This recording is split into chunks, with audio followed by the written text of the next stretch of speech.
Olá, associados, tudo bem? Bem-vindos ao nosso segundo episódio do podcast, do videocast da Abreste. E hoje nós iremos explorar os temas fundamentais relacionados à ergonomia, um campo vital para a saúde e segurança do trabalhador. Para começar, nós vamos apresentar os nossos participantes de hoje. Dr. Ricardo Pacheco é um destacado gestor em saúde e médico do trabalho, fundador da Onquer Saúde, uma plataforma de soluções integradas em saúde, e ele tem uma carreira sólida e é membro ativo da Abreste desde 2002, onde ocupa a presidência há 2 mandatos, com vasta experiência e compromisso com a segurança e saúde no trabalho. Dr. Pacheco compartilhará hoje sua visão sobre a importância da ergonomia na prevenção de doenças e promoção do bem-estar no ambiente laboral. Temos também a doutora Lucy Marabaú, uma fisioterapeuta experiente, graduada pela PUC do Paraná e mestre em Engenharia de Produção pela Universidade Federal do Rio Grande do Sul. Lucy é especialista em fisioterapia do trabalho, preside a Ocupamed e a ABERGO, Associação Brasileira de Ergonomia, pelo triênio 2024-2026. Sua expertise é ampliada pela sua posição como membro efetivo da BHO, reforçando sua dedicação à promoção de ambientes de trabalho mais saudáveis e produtivos. Legal citar esses saudáveis e produtivos, que não são temas antagônicos, né? Isso é importante falar. E o Eduardo Marcato, que está conosco. Ele é engenheiro industrial mecânico e de segurança do trabalho, especializado em ergonomia, com MBA em gerenciamento e empreendimentos, é ergonomista certificado pela ABERGO, Associação Brasileira de Ergonomia, entidade em que também é diretor, além de professor de pós-graduação em ergonomia e vice-presidente da Abreste. A gente não sabe quando você dorme, mas tudo bem. Vamos lá. Aí a gente vai destacar, nessa edição de hoje, 3 temas principais, que são a atualização na ergonomia, a relação entre ergonomia e fatores psicossociais, tema que está bombando, aliás, e a tecnologia na ergonomia. Dito isso, eu vou soltar uma questão aqui na mesa e gostaria que todos participassem, tá? Quais são as últimas tendências em ergonomia que vocês consideram mais relevantes para a prevenção de doenças no ambiente de trabalho? Vamos lá. As damas primeiro. Tá bem. Eu acho que nós tivemos aí, em janeiro de 2022, entrou em vigor a atualização da nova NR1, que é uma norma regulamentadora que regula todas as outras normas, né? E junto com essa entrada em vigor, entrou a atualização da NR17. Então, a NR1 diz que a ergonomia tem que ser feita no modo de gestão nas empresas, não só na verificação, no levantamento dos riscos, que até então existia uma cobrança de você levantar os riscos ergonômicos, né? Mas não fazer gestão. Então, de uma forma geral, para toda a área da saúde e segurança do trabalho, incluindo a ergonomia, é obrigada a fazer gestão. Então, as empresas, essa é uma coisa muito importante, que além de levantar os riscos, né, através de uma avaliação ergonômica preliminar ou um aprofundamento de uma análise ergonômica do trabalho, você vai ter que fazer um plano de ação em cima dessas classificações de risco e dar nome aos responsáveis para o cumprimento desse plano de ação. Então, ou seja, tem que ter validação, né, para todas as lideranças e os prazos. Então, essa é uma exigência, e se houver uma fiscalização ou uma auditoria para um sistema de certificação que exige gestão de ergonomia, que são várias, a empresa tem que comprovar a implantação daquele plano de ação, ou seja, ele tem que ter sido executado. Então, isso vai ser cobrado, mas também tem o benefício da gestão. Então, acho que isso é muito importante, não só porque as empresas vão colher com isso, porque não é você fazer a classificação do risco, a verificação, mas é mostrar como você vai regular, resolver, eliminar esses riscos. A partir disso, também ele provoca, essa legislação, ela obriga as áreas de saúde e segurança a integrarem entre si, através de um plano de gestão de risco. Então, a saúde, né, a segurança e a ergonomia trabalham juntos, fazendo planos juntos. Então, isso vai otimizar muitas ações, otimizar muitos custos. E nós temos aí Dentro da ampliação da ergonomia, que é avaliar as questões dos riscos físicos, organizacionais, de mobiliário, de ferramenta, ou as avaliações, as questões de ambiente de trabalho, do conforto de ambiente de trabalho, que é a ênfase da ergonomia, nós temos a inclusão dos fatores psicossociais do trabalho, né? Que está revendo o ergonômico, o cognitivo e o psicossocial do trabalho incorporado nos anexos da NR17, né?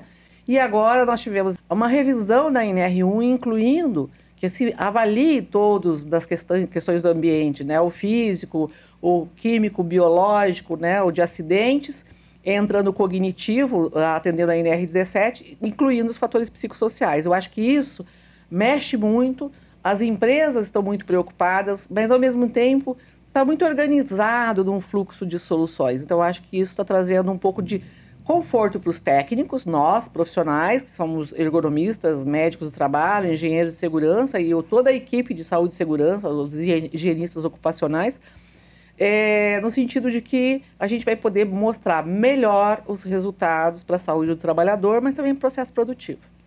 Ah, interessante. Senhores? Posso falar um negocinho? Por favor.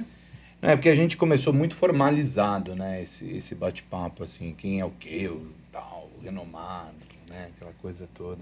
Eu tenho como grande amigos, a Lucy mais recentemente, apesar de conhecer o trabalho dela, né? Marcato há um bom tempo. Porque o Marcato, ele tá do meu lado esquerdo, agora é como vice-presidente. Mas se ele for para lá, ele vê como diretor da Bergo, né? Exatamente. Entendeu? Então depende o ponto de vista que está sendo visto aqui. Mas tivemos um congresso, né? Um congresso... Cobracente. Cobracente, que é bem bacana, que eu acho que foi uma reativação bacana. Esse é o professor Leonídio, ele trouxe de volta à luz Cobracente, né? E pega lá um pessoal que está começando agora a vida, e muitos deles ainda estão em fase de faculdade, cursos, etc. E tal, mas de repente eles têm um congresso com Lucimara, com o professor Marcato, né? Com o Miranda, professor Miranda, com o professor Francisco Cortez, assim, é um corte transversal da sociedade científica de saúde e segurança no trabalho. Não estou falando só do trabalho, mas no trabalho. E aí, eu fui convidado para ser um debatedor, né, para falar em ergonomia, mas a gente brincou, né, que tinha só 20 segundos, né, porque o professor Leonídio corta. Só ele pode falar.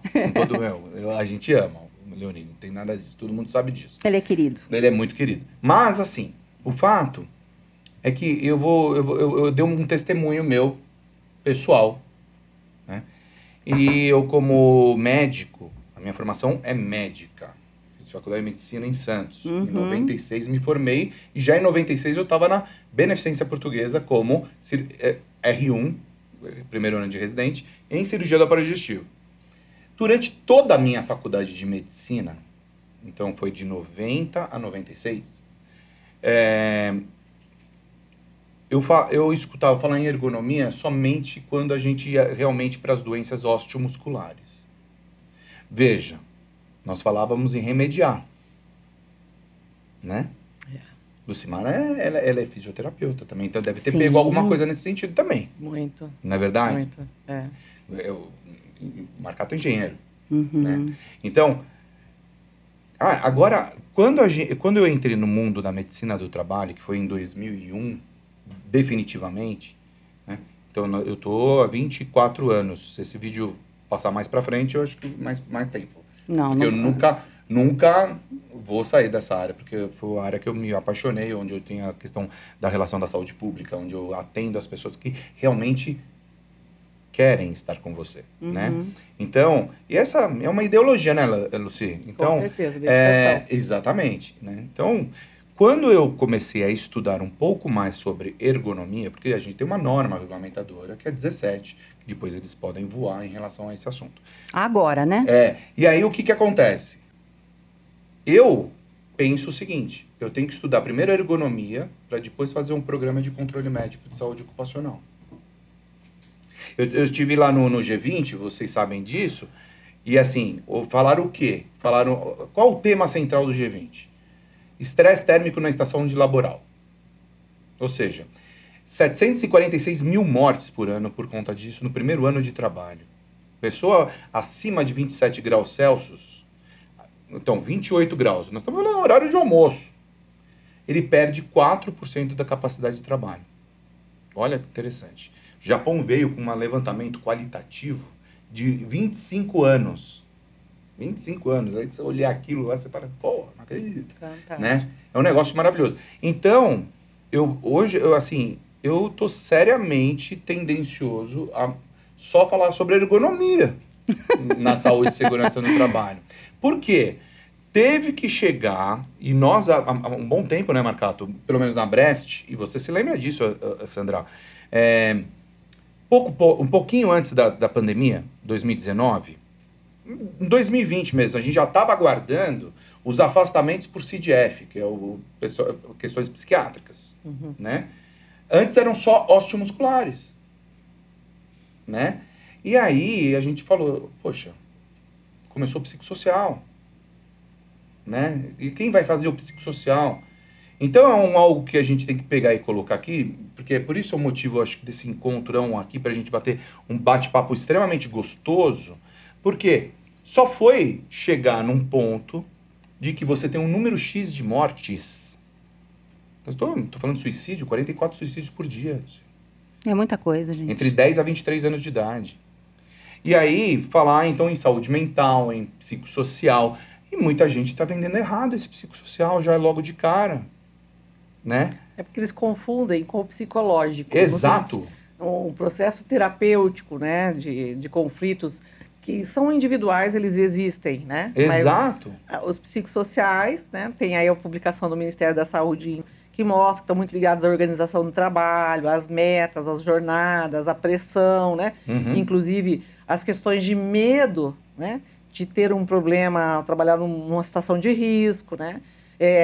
Enfim, o próprio desemprego está na relação, né? Ter medo de perder o emprego, então você começa a se dedicar. A insegurança, né? Não se manifesta com sintomas, entendeu? E vai virando uma bola de neve. Então, os fatores psicossociais, eles estão muito envolvidos nessas relações interpessoais do processo de trabalho e também com a organização do trabalho. Exatamente. Então, esse é o momento dos ergonomistas. Sim. E nos ensinar como que se faz um risco psicossocial, como é que se mensura um risco ocupacional psicossocial. Eu queria só fazer um comentário sobre isso, Dr. Ricardo, porque uma das perguntas que fizeram no nosso congresso foi esse, né? Tem envolvimento obrigatório de psicólogos dentro dessa relação, né? É importante. Eu falei, olha, a ergonomia é multiprofissional. Ela tem uma visão, né, muito sistêmica, né, dos fatores. Existem formas estruturadas, multiprofissional, que você busca esse diagnóstico ergonômico com a capacitação, né? Um profissional especialista que se aprofundou sobre o tema, que é muito amplo, muito complexo, né? E é diverso, porque você se envolve o técnico, a legislação, né? A parte de envolver os trabalhadores, ouvir os trabalhadores. Então, nessa estratificação, pode ser de foco multiprofissional, deve ser, né? Para fazer o levantamento de diagnóstico. Existem várias metodologias que elas não são exclusivas da parte da psicologia. Mas é claro que um profissional de psicologia ele tem um olhar mais focado na questão do comportamento, né, das emoções. Porém, depois que você faz um diagnóstico, se você for um psicólogo ergonomista, na verdade, né, ótimo, já tem esse olhar. Mas se você for de outra área, você levantando e tem a criticidade, que você vai pesquisar de várias formas, né, vai levantar, por exemplo, um problema de que os caras estão fazendo muitas horas extras. Em função disso, ele não quer diminuir o ritmo, porque ele já incorporou o salário. Então, daí ele vem com uma pressão, ele não aguenta mais, mas ele não reclama, entendeu? Então, aí, por quê? Porque ele está com despesas a mais em casa. Esse é um fator psicossocial que faz com que ele permaneça mais tempo pedindo horas extras, mas ele não está aguentando mais e ele não vai pedir, e a gente vai ter que chegar nesse consenso e realmente tirar as horas extras dele, mas também dar um apoio, que pode ser se tiver um assistente social para você dar um apoio, né, dentro da empresa, para remanejar isso, ou para que ele reanalise realmente a sobrecarga, que se ele se afastar vai ficar pior, né? Então aí vem a conscientização, né, que não precisa ser necessariamente um psicólogo, mas existem vários fatores, na minha experiência e de muitos ergonomistas, que chega um ponto da minha investigação que eu preciso aprofundar mais e eu preciso incorporar um psicólogo na equipe. Sim. Porque certas testagens são específicas do psicólogo. Assim como um médico. Como um médico, né? Enfim. Então, nesse contexto, eu incorporo, né? Aí eu faço a conclusão, falando como o analista ali da ergonomia, né? O técnico que está investigando isso, mas depois, nas ações, muitas vezes, a própria equipe gerencia o problema psicossocial. E outras vezes você precisa trazer um psicólogo para ajudar a administrar uma ação que envolva, por exemplo, assédio moral, né? Aí eu preciso de toda uma técnica específica que a psicologia tem dentro da sua capacitação. Então, só colocando isso para as pessoas, né? Por que nós estamos falando em psicossocial e não tem um psicólogo? Não, na verdade é uma coincidência ali no grupo, porque não houve, mas sempre os psicólogos estão discutindo isso. Nós temos muita relação com recursos humanos, psicólogo do trabalho organizacional, né? Nessa parceria com a ergonomia, porque nós somos multiprofissional e uma interação muito grande que faz uma harmonia sistêmica. Nós temos planos que se otimizam. E não fica cada um dentro da sua casinha, da sua caixinha, fazendo trabalhos que muitas vezes são muito parecidos e não se conversam, né? Agora, o Marcato deve ver isso, né, Marcato? Você como prestador também de serviços, e a gente, como a Brest agora, obviamente, né, que você está do meu lado esquerdo. A doutora Lucy falou uma coisa... A gente tá com um ciúmes, né, Lucy? Então, assim, ciúmes... Como é? Inveja branca? Ele tá com ciúmes, mas eu falei para ele que a Brest e a Bergo têm acordo de cooperação. Isso, acordo de cooperação. Nós temos parcerias e ações em conjunto, então trabalhamos os dois lados de forma harmoniosa. A gente vê uma miopia tão grande quando você fala em psicossocial, né, Marcato? Eu falo, não, isso é com ergonomista, mas não é com psicólogo, não é com psiquiatra. A questão, em relação à sua pergunta, né, qual é a novidade ou o diferencial, eu vejo alguns já bem colocados pela Lucimara, e eu só queria tocar num ponto que me parece relevante. Até janeiro de 22, na minha experiência, na minha atuação, a ergonomia sempre teve à parte. Sempre teve como um serviço que precisaria ser feito porque alguém pediu, porque o corporativo pediu, porque o Ministério Público exigiu, porque o Auditor Fiscal do Trabalho pediu análise ergonômica. E em janeiro de 22, eu percebi ou senti que nós, profissionais de ergonomia, fomos colocados na mesma responsabilidade dos outros riscos. Então, não se fala mais de, né, obrigatoriamente, em ergonomia à parte. Se fala em ergonomia junto com a investigação de químico, de físico, de biológico, de acidente. Então, isso para mim foi algo que valorizou a discussão sobre o tema ergonomia. Valorizou o ergonomista, valorizou a atuação dos outros profissionais do SESMIT, o técnico de segurança, o engenheiro de segurança, o médico do trabalho, o enfermeiro do trabalho, a puxar a ergonomia e serem puxados pela ergonomia. Então, isso para mim foi um apoio, um reforço para chamar e falar, a ergonomia não é mais a parte, a ergonomia é junto com a gente, tá? Então, Vamos mas fazer junto. eu acho até que isso aconteceu até por uma questão de necessidade, né? Porque os riscos estão postos, a gente já conhece todos eles. Mas o risco ergonômico, ele não era visto com a seriedade que ele precisa ser analisado. O risco ergonômico era assim, o sujeito está sentado ali de uma forma errada, põe uma almofada ali, dá uma jambrada, era um negócio meio que, sabe, faz um puxadinho. Era aquela questão que a gente colocava, a ergonomia era vista como cadeiras imóveis, né? Postura, exato. Né? Repetitividade, Lerdort. E a ergonomia é a parte da biomecânica. E ela é muito maior que isso. E é interessante que ela foi incorporada nas vantagens que a segurança e a saúde têm de incorporar a ergonomia e otimizar, né, o processo de saúde e segurança do trabalhador. E uma coisa muito interessante que houve toda essa evolução, essas demandas que aconteceram muito com a ergonomia, fez com que as empresas começassem a contratar mais profissionais. Isso fez com que nós, a entidade, a Associação Brasileira de Ergonomia, entrássemos com o pedido da CBO para fazer o reconhecimento da profissão de ergonomista. Isso é uma vitória. Para a contratação CLT. Então, o que nós queríamos? Quem é que faz? Quem é que não faz? Por que faz? Porque é muito complexo, é um conhecimento muito grande. E como se fazia isso antes, doutora Lucy? É porque você vai evoluindo. Você teve lá a legislação das normas regulamentadoras em 78, mas a NR17 entra em vigor a partir de 90, né, que é publicada. Então, de 90 era aquele pico daquelas epidemias que a gente chamava de Lehrer-Dort, né? Sim. Mas daí, na sequência, em 2007, entra em vigor o decreto do nexo técnico epidemiológico previdenciário. O que é isso? A partir de 15 dias de afastamento, o funcionário vai para o INSS, o INSS olha uma tabela de doenças, foi uma pesquisa, um estudo da Previdência de 10 anos retroativo, na verdade, do Ministério do Trabalho e da Previdência, para verificar quais eram as doenças mais comuns em relação ao código de atividade da empresa, que é o CNPJ da empresa. Então, daí se criou uma tabela. E daí eu digo, se você está com dor no ombro, né, e a tua tarefa é penosa, é repetitiva, posturas, né, forçadas, automaticamente a responsabilidade da empresa é a doença ocupacional, né? Que chama lá do B31, que é uma doença comum, para o B91, que seria uma doença que a empresa é responsável pelo adoecimento, né? E daí, esse funcionário volta com aquela declaração para a empresa. E a empresa diz assim, mas nós não temos esse problema, ele não tem esse esforço, nesse posto ele não faz essa sobrecarga.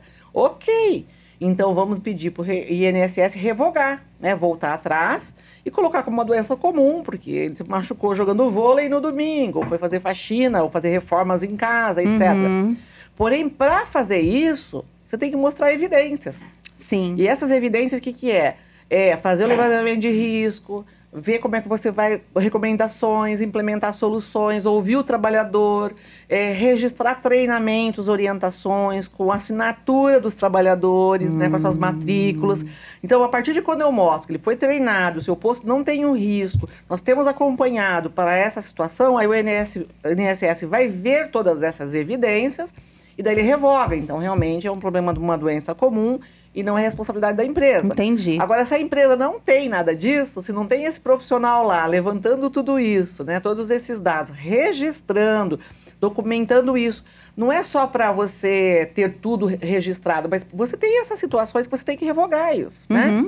Então, aí, as empresas começaram a valorizar.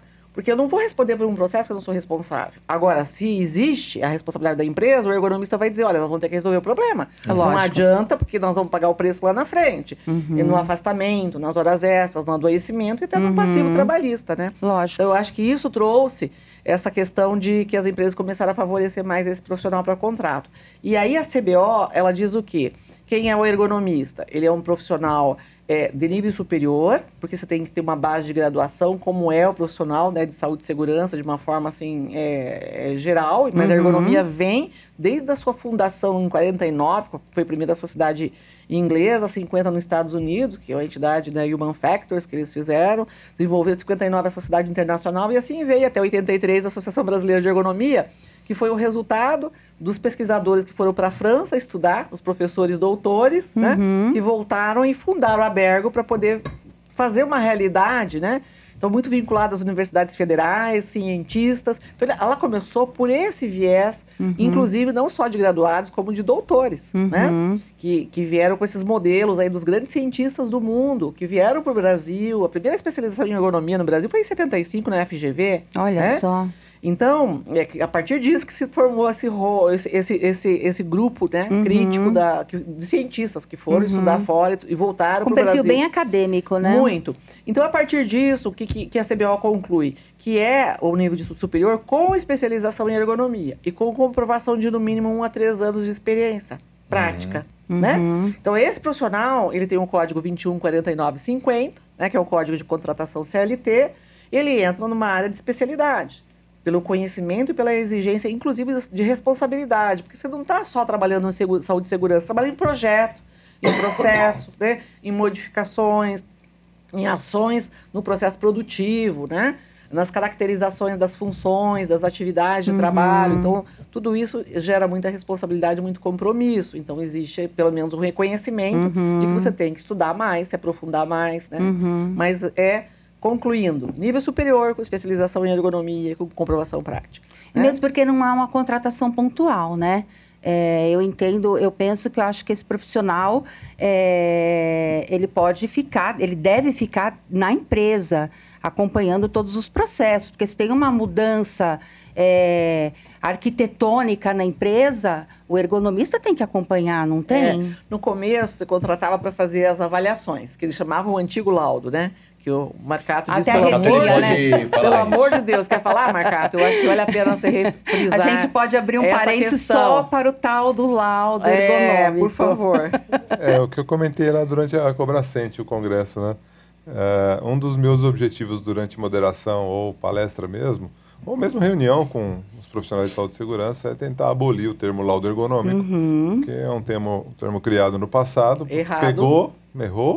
Erraram, e a nova NR17 de janeiro de 22 traz dois instrumentos para isso: avaliação ergonômica preliminar e análise ergonômica do trabalho. Agora, enquanto associado da Abrest, né, a Abrest é uma entidade importante no Brasil, ela representa muitos empresários da área de saúde e segurança do trabalho. Esses empresários, eles têm equipes, né? Normalmente um médico do trabalho, um engenheiro de segurança, mais médicos do trabalho, né, presidente? Por uma questão de DNA, né? Sim. Mesmo tendo um empresário médico do trabalho, ele tem equipe técnica. Sim. Né? Se você entrevistar o associado, ele tem equipe técnica, ele tem engenheiro de segurança, ele tem higienista, ele tem ergonomista. Eu conheço associado que tem ergonomista. Sim. Contratou o ergonomista para integrar a equipe. Isso é fantástico. Muito bacana. E isso leva, né, e as exigências das novas normas regulamentadoras, a NR1 e a NR17, exige do associado que ele se prepare para atender o pequeno cliente, o médio cliente e o grande cliente. Porque um empresário da área de saúde e segurança do trabalho, ele quer apresentar um serviço de qualidade. Lógico. Né? Independente se é o seu manual da padaria ou se é a multinacional, né, que exporta agronegócio. Então, o associado, ele é qualificado, né? Por estar na Abrest, só por estar na Abrest, já tem uma qualificação ele é levado diferenciada. a ter qualidade. Sim. Porque nós tentamos influenciar o associado positivamente, com selo de qualidade, oferecendo conhecimento, com um diretor específico de ensino que não gratuitamente, mas voluntariamente oferece formação para a equipe do associado. Então, aquele que não é associado da Abrest e quer tomar contato com inovação, mudança de legislação, atualizações, né? Contato com outras associações de renome no país, ele está perdendo a oportunidade de ter um desenvolvimento técnico. Sim. Então, um dos objetivos desse nosso bate-papo é mostrar para o associado, claro, nós trabalhamos para o associado, Sim. mas para o não associado se integrar e buscar esse caminho da informação. As normas mudam muito rápido. E o presidente da Abrest e o seu vice-presidente têm o privilégio de estar lá na CTTP, na Comissão Paritária Permanente, para discutir tecnicamente as normas regulamentadoras. Então, isso é um diferencial que eu não lembro de outra associação que possa oferecer isso para o seu associado. Da maneira quente, que é o nosso... Online e on time, né? Só o nosso grupo lá, Luci, de WhatsApp, é um negócio 24 horas. Realmente. O Pacheco está na reunião da CTTP, ele dá uma saidinha, né? Pessoal, estamos aqui discutindo tal assunto, se preparem, vai ter novidade, está pegando fogo aqui o psicossocial. Quem tem no país hoje esse privilégio? Imagina, o associado fica sabendo quase em tempo real, né? Muito legal isso. Então, o associado Abrest, ele tem esse privilégio. A simples existência de um grupo de WhatsApp leva o associado a estar on time, né? A todo momento informado. E aquele que não é associado e quiser estar nesse nível de qualidade, né? Sem falsa modéstia, né, presidente? Nesse nível de qualidade, venha e prove dessa oportunidade de ter aqui a presidente da Abergo. Lógico. Né? O presidente da BHO, o presidente da ANANT. Sim. Né? Essa é uma questão de qualidade. A gente está falando aqui de ergonomia de qualidade, de higiene ocupacional de qualidade, de medicina do trabalho de qualidade. E é assim, o pessoal, eles falam mesmo, né, Sandra? Olha, aquele determinado prestador de serviço tá cobrando assim, fazendo assim, tem o canal de denúncia. Lógico, né? lógico. Por quê? Porque nós somos empresas que estão atrás de qualidade de um PDCA, um plano do Check Action, né? Que é algo que a gente pensa, pô, tem que ser, né? Assim, né? Você sabe que eu acho interessante que toda essa evolução desse envolvimento da ergonomia por parte da saúde, por parte da segurança, nós da Bergo temos sido procurados muito pelo pessoal da medicina do trabalho, inclusive buscando cursos de especialização de ergonomia para médicos do trabalho. Olha que interessante. Para ele incorporar esse olhar, né, dessa especialidade, desse aprofundamento, para agregar no seu processo de gestão de saúde ocupacional. Eu acho muito bacana. Inclusive os médicos Nossa, que peritos, legal né, isso, gente. Os médicos peritos nos procuraram também para poder fazer de perícia médica, né? De medicina legal e perícia médica, exatamente para a gente trazer a ergonomia para fazer essas diferenciações e o que está associado, né, para poder esclarecer para a sociedade, para os profissionais, para os técnicos, né, e o pessoal da engenharia. Sim. Da engenharia para você poder incorporar, porque na engenharia de segurança do trabalho já existe uma resolução de que ele também faz ergonomia, mas a dificuldade para olhar, por exemplo, a área da saúde, a fisiologia do trabalho, a biomecânica ocupacional, o comportamento, né? Então, pede mais que eu me aprofunde na ergonomia. Então, eu acho muito bacana o pessoal da engenharia se aprofundando na especialização em ergonomia para agregar o seu trabalho de engenheiro de segurança do trabalho, né? Ou de higienista ocupacional, né? Então, eu acho assim que tudo está levando a ergonomia. A gente, inclusive, só colocando para vocês, a Bergo Congresso, um projeto básico de ensino que foi feito pelo Comitê Técnico de Ensino e Informação da Bergo, que são profissionais de grande experiência da Universidade Federal do Rio Grande do Norte, do Rio de Janeiro, da Federal de São Carlos, da Federal do Rio Grande do Sul, que criaram uma descrição básica de capacitação para graduação. Então, a gente está procurando as associações, por exemplo, a ABEPRO, né? A Associação Brasileira de Engenharia de Segurança. De produção. A de produção, estou pensando na ANEST, né? A engenharia de produção, para apresentar para os conselhos federais, né, essa questão de base mínima, ou seja, para os graduandos virem já preparados e escolherem, poderem ver a diferença de se aprofundar na ergonomia, e se não for para isso, para interagir esse profissional dos benefícios que ele tem dentro da sua área de formação. Então, a Bergo iniciou pela área da engenharia, e agora nós estamos fazendo a área da saúde, né? Nós levantamos 29.629 projetos pedagógicos da área da saúde. Olha aí. Olha que interessante. Medicina, psicologia, fisioterapia, terapia ocupacional, enfermagem, educação física, sabe? Então, assim, tudo para poder ver qual o ensino básico que tem o conteúdo de ergonomia, qual é o conteúdo, né? Nós estamos vendo essa proporção e aí nós estamos propondo uma comissão super séria, que levou 1 ano para desenvolver tudo isso, enxugando, cruzando todos esses dados, né? E, ao mesmo tempo, a gente faz publicações científicas com esses indicadores, né? E quem faz também, dentro dos estudos, são bolsistas, que nós fazemos acordo de cooperação com as universidades, né? E as universidades fornecem a bolsa de estudo para o estudante fazer a pesquisa por assuntos específicos que tem a Bergo como pesquisadora. Os assuntos que ela define, né? Então, essas relações a gente está buscando nessas parcerias com a Abreste, né? Com a Associação Nacional de Engenheiros de Segurança, a Associação Nacional de Fisioterapia do Trabalho, de Medicina do Trabalho, para que a gente possa desenvolver temas de pesquisa com esses acordos que nós estamos fazendo com as universidades. Fechamos com a Universidade Federal de Santa Catarina, estamos fechando agora, já está finalizado com a Federal de Pernambuco, né? Olha que bacana. Então, assim, estamos aí com outras universidades federais dentro desse processo, que a nível, por exemplo, da PUC, que a gente fez do Paraná, a gente fez só para graduação, por 3 anos. Foi um sucesso tão grande que a PUC ficou encantada com o trabalho que a Bergo fez da PUC, para essa área de graduação. Eles estenderam por um contrato mais 5 anos e eles incluíram o mestrado e o doutorado para o projeto Abergo dentro da PUC. Nossa, que interessante. Perfeito isso. Muito legal. Agora, você imagina isso, exatamente essa entidade desse tamanho, científica, né?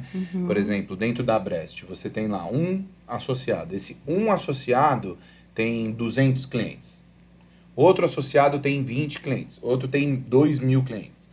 Cada cliente desse tem uma peculiaridade. Lógico. né? Muitos deles têm técnicos de segurança, engenheiros de segurança, tem um higienista, às vezes, ocupacional, tem um ergonomista, Enfermeiro. um enfermeiro É. do trabalho, tem um SESMIT. Né? E muitas das vezes, para apoiar esse SESMIT, eles usam empresas prestadoras de serviço.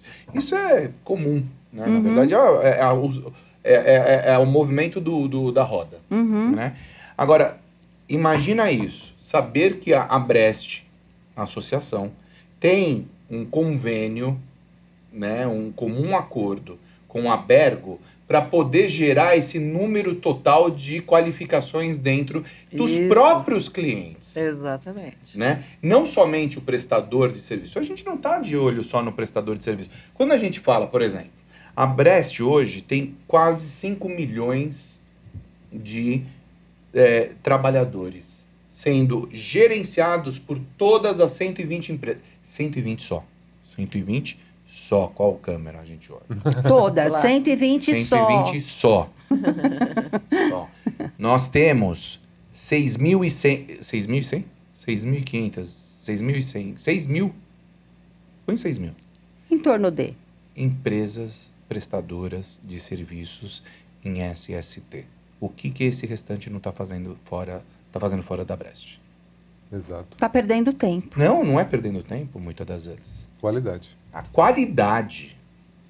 Sim. Por isso que nós somos vítimas de nós mesmos. Se você for ver dentro do ciclo vicioso, o pessoal fala, nós estamos fazendo isso porque vocês não sabem fazer. Quantas vezes eu escutei isso nos primórdios da Brest, indo a Brasília? Uma fala de um presidente da Associação dos Técnicos de Segurança do Trabalho na nossa mesa, Baldzar? o Armando. O Armando Henrique, perdão. Associação Nacional. A fala é assustadora, vindo do presidente da associação, né, do diretor da Associação dos Técnicos de Segurança do Trabalho. Você acredita, não se esqueça, eu tô atrapalhando, me perdoa, Lucy, que tem técnico de segurança do trabalho que contrata médico para poder assinar laudo? Acredito? Você entende esse restante de empresas que não fazem parte da Brest? O quanto eles estão se enganando. E quanto isso traz a régua para baixo. E quanto eles estão expondo o risco de processo, quanto eles estão- indenização. Agora, então, e assim, eles não estão enxergando, não, Marcato, esse movimento que a Brest faz, junto com o Ministério Público do Trabalho, com o governo federal, independentemente se é Flamengo ou Fluminense que esteja. Mas o nosso assunto é o trabalhador. Né? E assim, o que está fazendo esse pessoal? Aí, né? Desculpa. O que me marcou muito na fala do Armando foram duas frases. Primeira, os culpados, nós não somos vendedores de papel. Isso aí. Nós estamos falando do diretor da Associação Nacional dos Técnicos de Segurança do Trabalho. E segundo, os culpados por estarmos nessa situação somos nós mesmos. É isso aí. É. Ele Foi. Quando ele disse isso uma pessoa de 50 anos de profissão, né? para um público formado por profissionais de saúde e segurança, boa parte, né, de técnicos, engenheiros, médicos e enfermeiros. Ele até perguntou, né, quantos são os engenheiros de segurança, quem é Isso. técnico de segurança aqui. Quem O era pessoal- técnico e virou engenheiro. ele foi, ele quis primeiro se balizar No público. com o público, saber quem realmente estava ali, para depois ele fazer essa colocação. Eu também achei E bem não foi pertinente. contestado. Ninguém Ninguém, levantou para dizer, não. ô Armando, você está exagerando. Não, todo não, mundo não. abaixou a cabeça e disse, Tem razão. isso. Me chamou muita atenção essa colocação dele. A mim Olha, também. Olha que importante, que Profissional de seriedade. 50 né? anos de profissão. abriu o peito. Né? É. E um diferencial que eu sinto, puxado pela presidente da Abergo, Lucimara Baú, e pelo presidente da Abrest, nos últimos tempos, e isso tem atraído outras associações, são, primeiro, os esforços da Abergo com os termos de cooperação, Sim. e segundo, a Abrest entendendo que é preciso juntar forças, né? Trouxe a Abergo trouxe a NANT, a Fazendo uma Abrest mediação. automaticamente, opa, a Abrest quer também. Fizemos a assinatura Se do acordo faz juntos. necessária. Sim. É. Fizemos juntos, fizemos Sim. cerimônia juntos. Os três. Eu tava lá. É bacana isso, né? Em seguida Lógico. veio a BHO, em seguida vem a Anest, em seguida vem as associações. Eu também nunca tinha visto isso. Eu nunca vi isso, As, gente. as Não, associações nunca, se reunindo nunca. Não. para organizar congresso. A próxima, a Associação Brasileira de Medicina Legal e Perícia Médica, né? Nós Isso, fechamos já agora. começamos lá com a paz-presidente doutora Rosa, Isso. né? E aí, então, agora vem Ela o será a atual. próxima o ano que vem. Ela Será a volta. próxima? Será. O ano que vem Pessoal, ela assume. eu adoro a doutora Rosa. Doutor José Fran é atual. Doutor José. E aí, então, o que acontece? Existe um movimento intrínseco na seriedade dessas 120 empresas que estão lá, falando assim, esse é o nosso momento. Nós temos que nos unir. Nós temos que nos unir. E assim, nós estamos na bancada dos trabalhadores. Né? Muita gente, né, Marcato, lá atrás, fala assim, Oi? peraí, hã? Mas não é de empresa? É, de empresa, né? Mas não é do outro lado. A própria bancada dos empresários fala, e a própria bancada dos trabalhadores, peraí, o que você está trazendo? A Brest Associação de... Não, mas peraí, pessoal, quem é a matéria-prima disso? Quem é o foco Nós do negócio? precisamos apoiar, né? Nós precisamos apoiar, eles vêm para nos apoiar. Né? E é sucesso há 4 anos. Congresso onde tem fala de palestrantes, mas você reúne os diretores e presidentes das associações para comentar a fala do palestrante. Eu, sinceramente, nunca vi isso em congresso. Eu achei um painel, né, um modelo painel excelente. Exatamente. Excelente. Eu achei muito profissional e, assim, a minha visão de fora, como jornalista, que eu não sou da área médica, nada, mas eu achei muito didático. Exato. Sabe? De Exato. fácil absorção. Qualquer um que estava ali entendeu o que foi falado e, principalmente, essa cooperação entre entidades que a gente nunca viu no setor de segurança e saúde no trabalho. Nunca. Escrevi para a revista CIPA há quase 10 anos e era muito difícil você colocar na mesma matéria 3 entidades. Uhum. Uma entidade queria saber, mas quem está falando na sua matéria? Ah, a entidade B está falando? Ah, então... Não, eu sou então, entidade Z. Você fala comigo depois. Ver todo mundo na mesma página, sabe? Falando a mesma língua, é gratificante. Exatamente. Para quem já está nesse setor há muito tempo, assim, ver isso acontecer é muito bacana. Eu acho que isso traz para a nossa grande missão, que é a humanização do trabalho. É Sim. isso, é. Mantendo o processo produtivo. Sim. Exatamente. Eu acho que é essa a grande missão nossa, né? Uhum. Para que a gente possa mostrar para as empresas que o trabalho de saúde e segurança, né, ele é investimento, Uhum. né?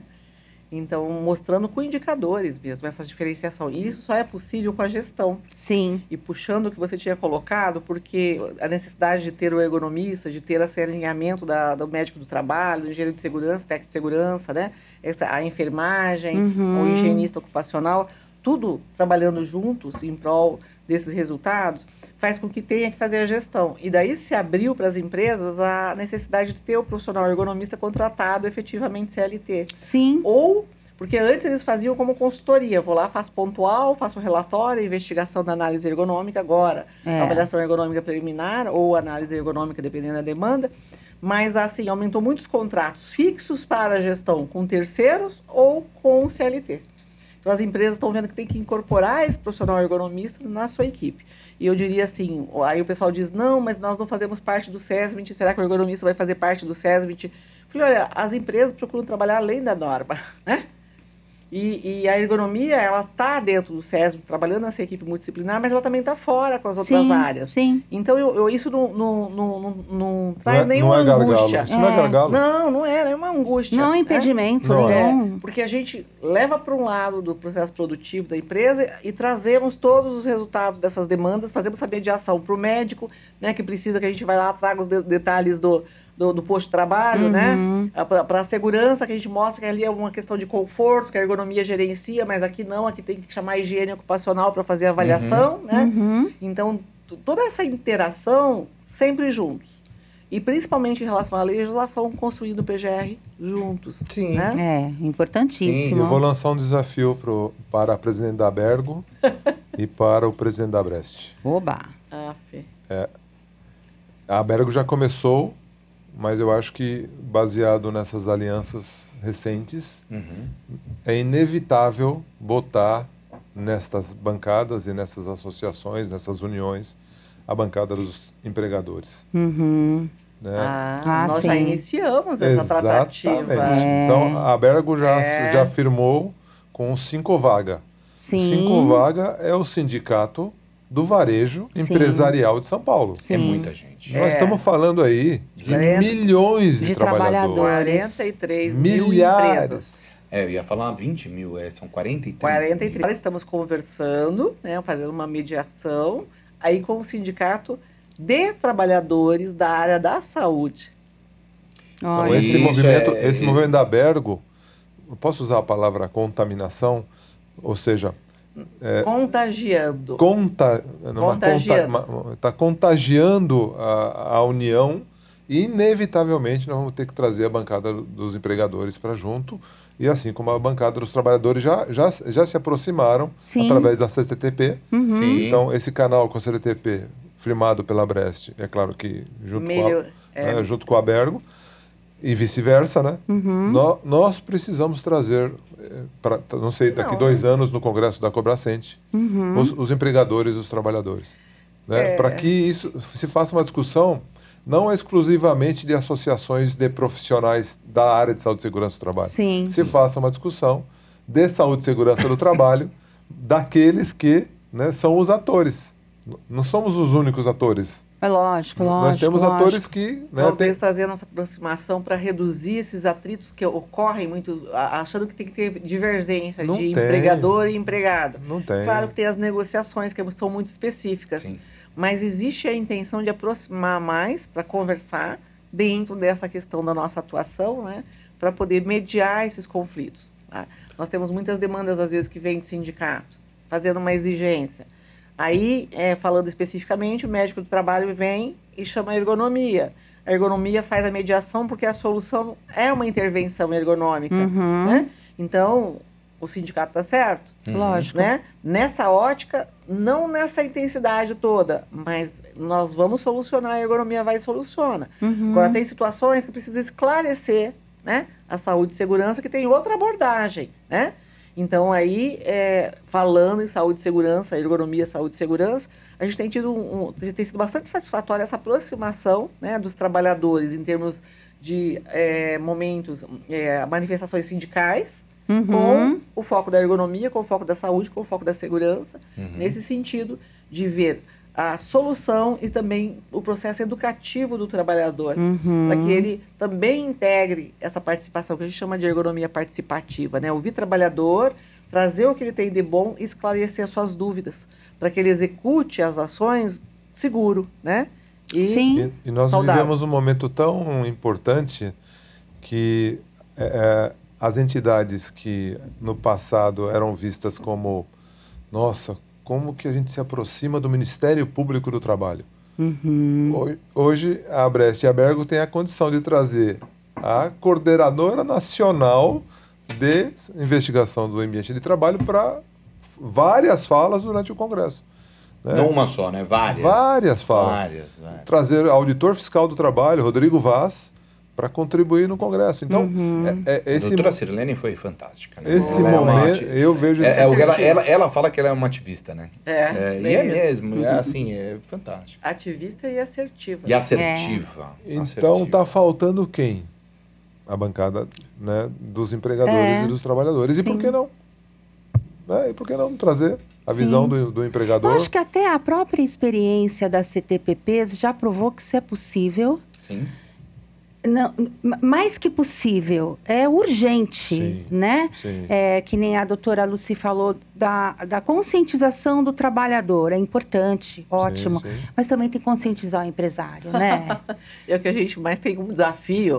Não é um desafio Não, gigante esse? E essa conscientização, ela se chama indicadores. Sim. Tá? Por quê? Porque como o empresário ou os gestores, né, enfim, eles trabalham muito com o processo produtivo, com as cobranças, na maioria que são métricas, né? Nós, temos que focalizar essas respostas em relação aos programas de saúde e segurança, né, e meio ambiente, para a gente poder mostrar esses indicadores de forma que eles vejam as vantagens Exato. de ter essa equipe, né, Sim. os assessorando.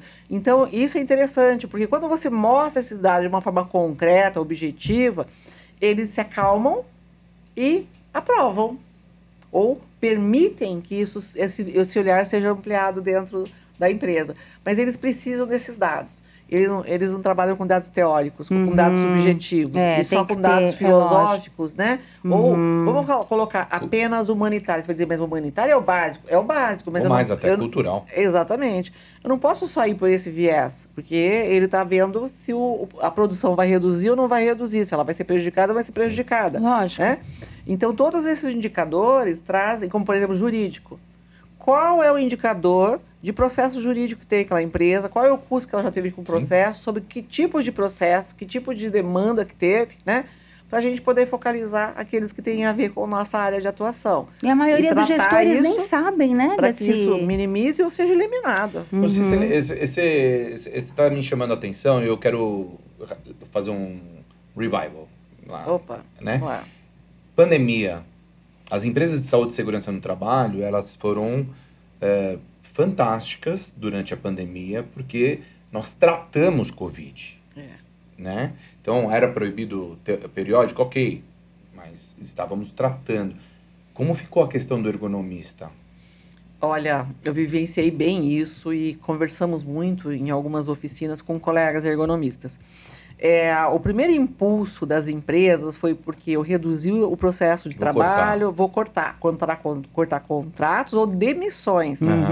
Mas aí, nesse contexto, falando das relações que nós temos ou dos colegas que vieram trocar essa informação, eu falei, olha, vocês têm que inverter esse convencimento, mostrando que o momento da empresa, ela está angustiada porque ela precisa fazer toda uma definição. Ninguém estava sabendo direito o que fazer no início, mas nós temos um problema de biossegurança. Sim. Né? Sim. Né? De saúde do trabalhador. Sim. E é nessa hora que a ergonomia, ela foca para a ótica da saúde de uma forma maior.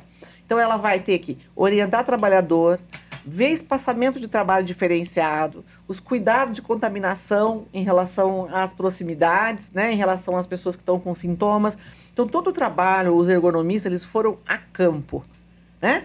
A campo no escritório, a campo na fábrica, conversando com os trabalhadores, vendo as orientações, as dúvidas, encaminhando essas orientações e encaminhando as orientações para casa quando eles voltam e para quando eles retornam para a empresa. Então, foi interessante que, em cima disso, se inverteu. Então, aquilo que era para cortar os contratos... Aumentou a carga horária. Então, pegou-se o contrato, nós temos um contrato X de 40 horas semanais, vamos fazer 50, 60, 70, 80, 120 horas. Aumentou tremendamente a demanda ao ponto de nós termos que buscar ampliar a equipe. Porque eles sentiram segurança, porque nós temos uma relação muito próxima do trabalhador. Nós não trabalhamos só com gestão, a gente trabalha com operacional. E a segurança que o trabalhador tem com a gente, com o profissional da ergonomia, é como ele tem com os técnicos de segurança, né? É uma pessoa muito próxima, e está ali no dia a dia, conhece muito da saúde, então a gente explorou mais as questões do profissional da saúde nessa área, né? Então, foi muito bacana. Depois, houve um desmame. Foi um retorno, né, progressivo. Para voltar à carga horária normal. Né? Algumas empresas mantiveram um pouquinho mais, porque viram os benefícios do encaminhamento. Inclusive, principalmente sobre os fatores psicossociais. Exato. Por causa do sofrimento das pessoas, o medo. Aí nós tivemos o processo de reintegração, retorno ao trabalho. Então, nós fazíamos entrevistas. Aí houve momento que tivemos que contratar o psicólogo de mediação para preparar as pessoas para o retorno, que não era terapia, não é nada disso. Era para preparar para aquele momento essa reintegração, as pessoas que estavam com medo de pânico, outros que não queriam mais voltar a trabalhar. Muitos enlutados, né? Muitos. Então, assim, foi um trabalho fantástico e nas crises nós ficamos mais fortes e as empresas começaram a valorizar que daí aonde eu preciso mais é aqui. Então, aqui que nós vamos ter o apoio e vamos suprir a nossa demanda e vamos voltar ao normal, preparando todo mundo para a normalidade, né, para o ritmo. Então foi fantástico. Foi para aquela questão do desespero. Vamos cortar os contratos, né? Vamos fazer as demissões. E depois a coisa tomou outro corpo. Mas aí é a forma da tratativa do profissional, que tem competência de negociar com os dirigentes para ter o olhar correto. E não aquele olhar de corta aqui e elimina ali. Sim, entendeu? Sim. A gente teve 3 fraturas importantes, né, durante a pandemia. Fraturas expostas, né? Da economia, da saúde e da política, né? Mas muitos dos nossos clientes estão em estações de teletrabalho, né, o Marcato? O pessoal não voltou totalmente. Né? E home office, né? Eu tenho uma empresa, a minha empresa é híbrida. É isso que eu ia falar. A maior parte, nós tivemos a experiência... Algumas empresas já tinham esse sistema híbrido. A gente trabalha com algumas multinacionais, e que a gente já fazia esse trabalho de orientação, avaliação de home office. A gente já fazia isso antes da pandemia, né? Com algumas empresas, com algumas situações. Mas nessa pós-pandemia, primeiro houve aquelas pessoas que adoraram ficar em casa, né? E depois começou a se desesperar para voltar a trabalhar. Nossa! Né? Porque queria, de repente, não ter aquela tão normalidade de casa que você não está habituado, né?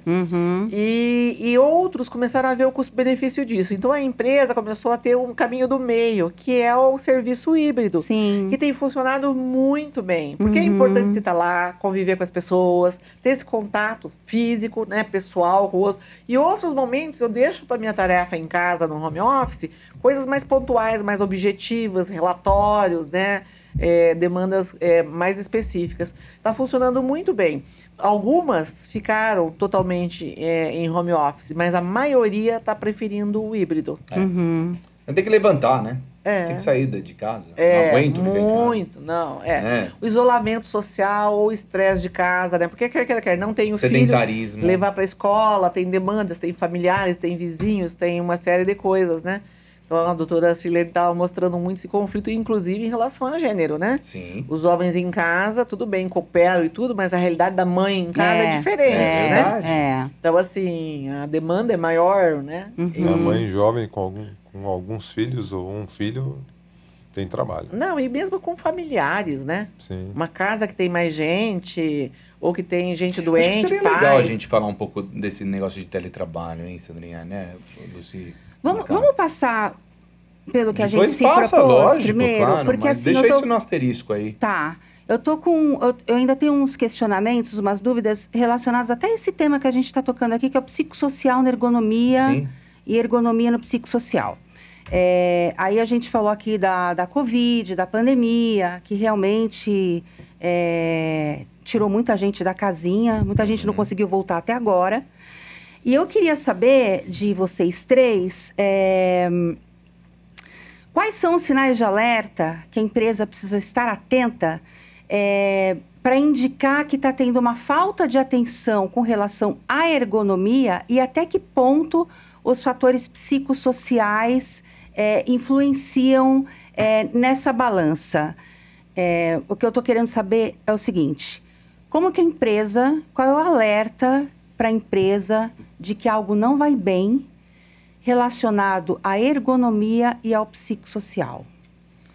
Olha, eu posso te dar um exemplo pontual de alguns serviços financeiros de bancos, por exemplo, em que você tem um momento de recadastramento de algumas coisas obrigatórias de processo, falando da minha experiência aqui, que a gente já trabalhou muito com isso ainda, né, trabalhamos, em que uma parte de uma agência bancária, então várias agências, entram num processo de reorganização, né, de metas internas, e a agência, ela separa um grupo, 50%, 60% dos trabalhadores que vão ficar nesse processo, mas é um processo de muita sobrecarga, porque tem uma demanda de recadastramento de clientes.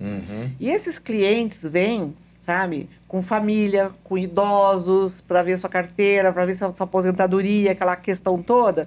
Porque você tem que fazer essa renovação. Hoje você diz, não, eletronicamente está acontecendo. Mas ainda tem essa questão presencial. Tem. Aí, o funcionário, ele começa a ter uma sobrecarga de alguém que vem trazer um parente, né, idoso para fazer o recadastramento, e aquele idoso acha que aquele funcionário é culpado porque o seu salário reduziu, que a sua aposentadoria não está suficiente.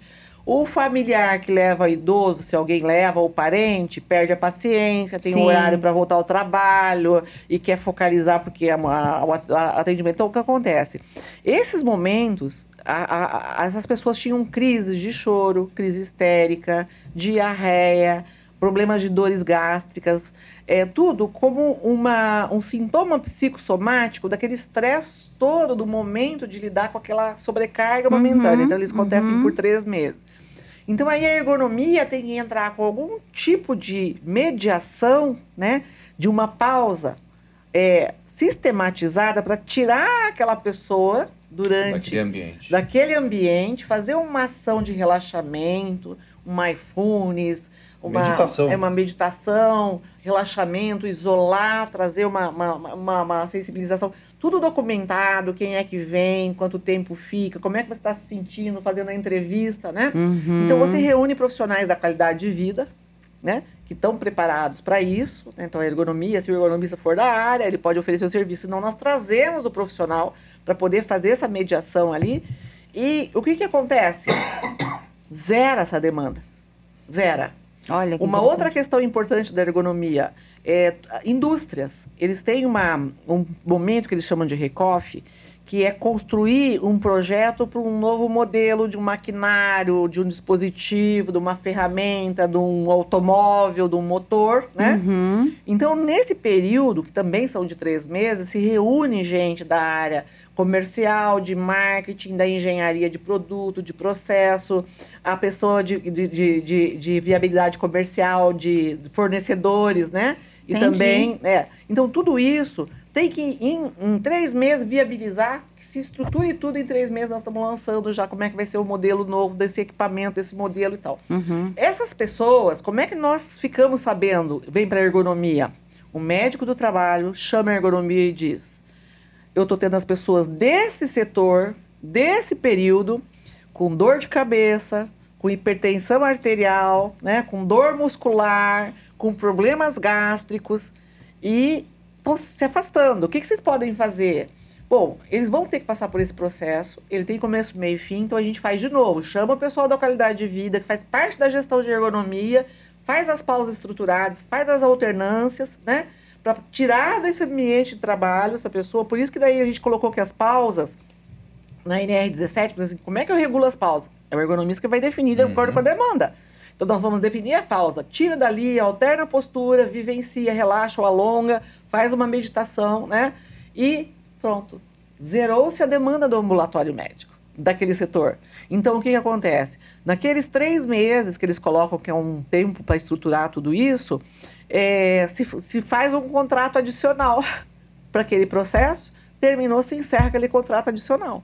Se eu tenho uma carga horária aumentada, como teve no Covid, que aumentou durante até quando terminar, e depois a gente foi fazendo toda uma redução e trazendo essas pessoas de volta, dessa forma a mesma coisa. Então, vai fazer um projeto novo, chama a ergonomia. Qual é a necessidade para toda a equipe para não estourarem, né? Entendi. Para não começar a ter dor de preventivo, cabeça, né? É preventivo, né? Você vai trabalhar antes de ter o sintoma. Prevenção. Mas quem starta é a medicina do trabalho. Sim. E isso me lembra um quesito importante que as empresas com qualificação que prestam serviços está muito preocupada. Há muitos anos que a gente vem falando isso daí, o presenteísmo, né? Sim. Sim. E é mais grave do que o absenteísmo. É pior. A senhora falou isso na sua palestra. Isso. A gente aplica questionários para você poder investigar como é que está a possibilidade do trabalhador faltar. E em função do que ele poderia achar que ele poderia faltar. Por dor, por desconforto, por atrito, por insatisfação, por relações interpessoais, né? Você tem vários aspectos físicos, cognitivos, psicossociais, carga mental e tudo isso. Então, em cima daquele resultado, a gente vai pegar e avaliar a população de trabalhadores para a gente fazer uma ação para poder evitar aquele problema, porque aqueles trabalhadores vão se afastar. Eles vão se afastar. Ele já ultrapassou a linha amarela, não é uma questão de né? se, e ele quando, né? Ele não está produzindo adequadamente. Ele está lá, mas não está. Teve um estudo de um Congresso Internacional de Saúde Ocupacional em 2015, que houve uma publicação encerrada em 2014, que foi apresentada nesse congresso, que foi no Brasil, em Florianópolis. eles pesquisaram todos os aspectos do processo de adoecimento, né, e de possibilidade de fragilizar a saúde do trabalhador em 50 países. E o Brasil era um deles. E o índice de procrastinação era, em média, 3 horas e 30 minutos no Brasil. 3 horas Nossa, e 30 minutos ele gente. procrastina. Num turno de 8 horas. De 8 horas, ou seja... E daí você pergunta, por que ele procrastina? Porque ele está insatisfeito, enrola, falta liderança, falta supervisão, ou porque ele não está bem, ele não está satisfeito, ou ele está sofrendo, ele tá ficando mais tempo no banheiro, porque daí eu relaxo, eu tenho uma fuga, eu tô com a minha cabeça desse jeito aqui, daí eu tento fugir um pouco. Ele tá indo pro trabalho para fugir do problema da casa dele. Também. E aí que você investiga da ergonomia, que entra nas pesquisas psicossociais, se... o teu problema é você tá trazendo do trabalho, de casa para o trabalho, ou se você tá levando do trabalho para casa. Dá para descobrir, em termos de testagem, a diferenciação para a gente dar o foco. Não é para solução, dizer assim, objetivamente, para fazer ações para que essas pessoas trabalhem melhor e sofram menos. Sim. Né? Sim. Ou não sofram. Tem situações que o gestor de vários níveis não está preparado para entender que tirar o trabalhador do convívio da família é um fator psicossocial. Né? Ou seja, eu tenho uma operação de porto, de container, que tem turnos de trabalho de 12 horas 2 dias e mais 2 dias em casa. E, frequentemente, eu solicito para essa equipe desses 2 dias ficar mais um dia. Então, o que era 12 horas de 2 dias de trabalho e 2 dias de descanso virou 3 dias de trabalho e só 1 de descanso. E, às vezes, 4 dias de trabalho. E aí não são mais 4, porque esses 2 dias de folga viraram trabalho. Eu já emendo mais 2 de trabalho. Então, são 6 dias de trabalho de 12 horas. Então, às vezes, por uma emergência, né, aumentou a exportação e eu não tenho tempo de contratar a equipe. Só que isso leva, né, e dura, essa gestão de sobrecarga da equipe, dura 8 meses. Nossa. Pela minha ineficácia de contratar. Eu assimilo que o trabalhador pode e deve não ter as folgas que estão negociadas em acordo coletivo.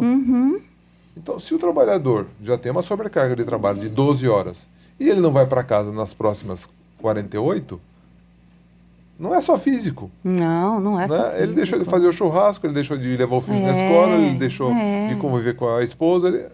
Que vida que ele tem. Então, às vezes o empresário, o gestor, né, ele não enxerga que horas extras, né, que adicional de trabalho por longos períodos não faz bem para a saúde do trabalhador físico e mental. E nem para a empresa dele. Porque esse trabalhador não vai trabalhar bem, gente. Ele vai trabalhar doente, ele vai trabalhar com a cabeça em casa, ele vai trabalhar estressado. Vai sofrer mais acidente. Como é que você pode pedir que esse trabalhador te dê produtividade, que ele trabalhe feliz numa condição dessa? Mas você sabe Só vai adoecer. Agora, como a Brest e como experiência também de profissional, né? Eu não sei como é que tá, Sandra, mas assim, estatística. Mas há um tempo atrás, eu digo uns 5 anos atrás, ou um pouco mais, 50, eu acho que deve estar menor isso, aliás, maior, porque nós tivemos um crescimento das MEIs, né? Das EPPs gigantescamente. Né? Mas a questão de uns 7 anos atrás, na cidade de São Paulo, nós tínhamos 70% das empresas tinham 50 funcionários para baixo. Micro e pequenas empresas, né? Sim. Você entende? Como prestador de serviços, como profissional, né? Como profissional, assim, dono de uma empresa, você pega lá os atestados médicos e enxerga, né? 1 dia por F, né? E aí agora, como a Brest, a gente começou lá na Câmara Técnica de Medicina do Trabalho há tempos atrás, falou, doutor, nós pegamos 1 dia de depressão. Atestado. De atestado. Falou, eu concordo com você, porque você, para poder colocar aquilo, você precisa de pelo menos um tempo para falar, ó, é aquilo, né? Mas é subjetivo o atestado. Né? Se ele, não sei como é que tá essa pessoa, né? Então, esse trabalhador para nós. Então, a gente sempre... É o alívio de um dia para o trabalhador. Exatamente. Mas, assim, e a gente não sabe se ele vai voltar para casa mesmo, se ele vai, né? Ele quer pegar e, eu quero que se dane tudo e vai embora. E aí, como a Brest, a gente está tentando cada vez mais chegar junto com as questões das empresas, junto com o governo.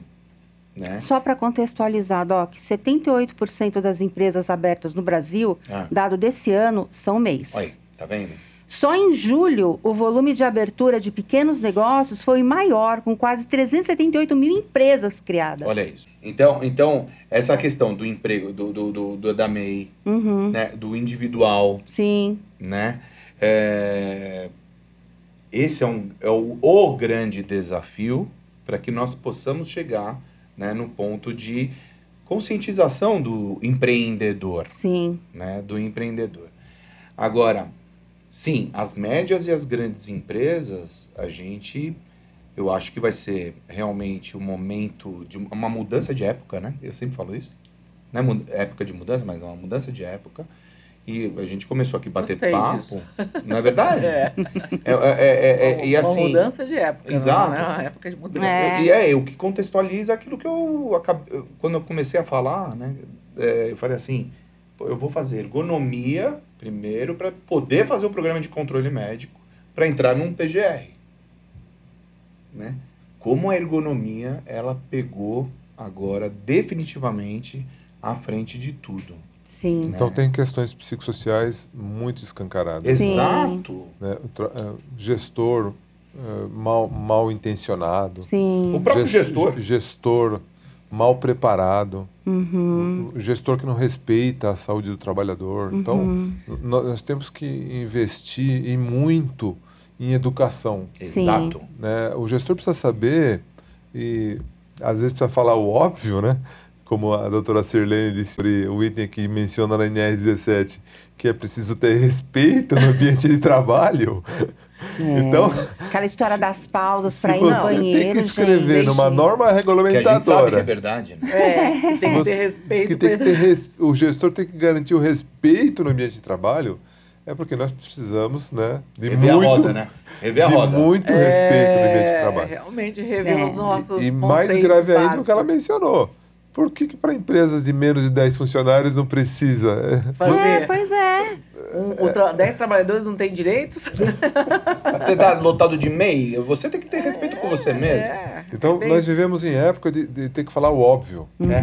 É preciso ter respeito no ambiente de trabalho. Isso é óbvio. E nós falamos Isso não é benefício. Lógico que não. Você sabe que, só fazendo, contextualizando isso que está colocando, mas tem um outro lado. Muitos gestores, eles têm uma cultura, e daí, primeiro vem os valores de onde eles vêm, e depois uma cultura de gestor de supervisão que aprenderam com A, com B ou com C, de que eles têm que ser rígidos e duros. Eu tenho uma experiência de um trabalho que a gente fez, e a gente usou o ProArt, né? Que é um questionário de psicossocial, né? De riscos. E a gente fez a pesquisa em uma empresa que tinha 7 setores específicos na área de processo produtivo, uma indústria. E 5 setores nós tínhamos conseguido conquistar para os gerentes aceitarem a ergonomia e fazer a implementação de ergonomia. Então, aí aqueles 5, os outros 2 setores, os gerentes eram resistentes, não viam, não queriam, então acharam que não era importante. E o que nós fizemos? Nós montamos, assim, aproveitamos um espaço básico que eles tinham de reunião de devolutiva e criamos os dashboards, assim, de devolutiva e mostrando as diferenças. Então, nós mostramos, nós implantamos ergonomia e todos têm que estar presentes, então todos os 7 gerentes estavam presentes. E daí, mostrando os resultados das ações de ergonomia naqueles 5 setores em relação a dias parados. Perdas com dias parados dos setores específicos. E daqueles outros 2 setores que não implementaram, nós fizemos um retroativo, né, dos anos, porque a gente foi aos anos que não tinha ergonomia e quando começou a implementar. Os deles, a horas perdidas, assim, muito mais alto. Aí o gerente falou assim, por que eu tenho tanta diferença Eu falei, olha, porque nós implantamos várias ações, né? Ouvindo os trabalhadores, conversando com os gestores, tomando providências, olhando o custo-benefício de tudo isso. No caso de vocês, a gente ainda não implantou, não ia dizer que eles não aceitaram, né? Porque a gente estava ali tentando há muito tempo, mas tem essa coisa da mediação, do perfil da pessoa. E daí, o que eles colocaram? Não, mas como é que vocês não propuseram? A gente até mandou para vocês, mas deve ter passado despercebido, mas é bacana que vocês queiram. Vamos, porque a gente tem algumas propostas. A gente já tinha feito todo o levantamento. Era implementar, né? Então, quando eles viram os números expostos, que aqueles outros 5 que tinham a gestão de ergonomia, tinham aqueles indicadores, mostramos outros indicadores de queixa musculoesquelética, de joelho, que ele tinha muitos problemas de joelho ali na área de campo e tal. Eles implantaram. E daí, aí o que a gente colocou? Porque a gente via que tinha um problema de liderança nesses setores. Então, a gente usou o ProArt, né? Para poder fazer a pesquisa. E dentro do ProArt mostrava indicador sobre a liderança. Né?